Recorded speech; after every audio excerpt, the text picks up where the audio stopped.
আমি আজকে রান্না করব চিংড়ি মাছ দিয়ে সবজি, সিম, আলু, টমেটো। প্রথমে আমি পরিমাণ মতো তেল দিয়ে দিলাম, কাঁচামরিচ আর পেঁয়াজ কুচি দেব।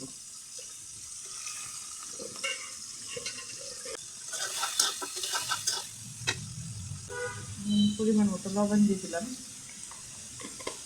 এখন আমি দিয়ে দেব ধনিয়ার গুঁড়া, হলুদের গুঁড়া দিয়ে দিলাম,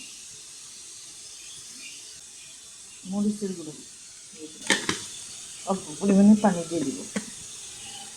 মশলাটা পছন্দ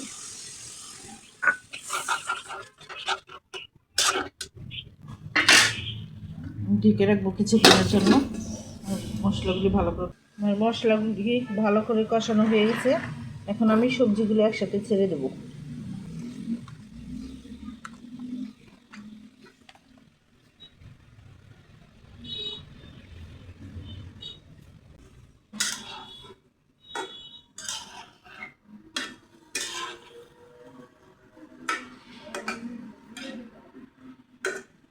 এখন আমি ঢেকে রাখবো সিদ্ধ হওয়ার জন্য।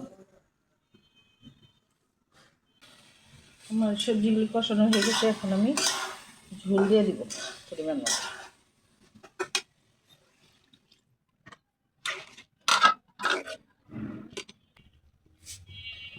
ধনিয়া পাতা দিয়ে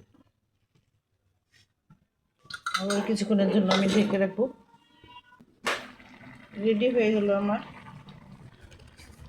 চিংড়ি মাছ দিয়ে সবজি দিয়ে মাখা মাখা চল। এখন আমি চুলাটা বন্ধ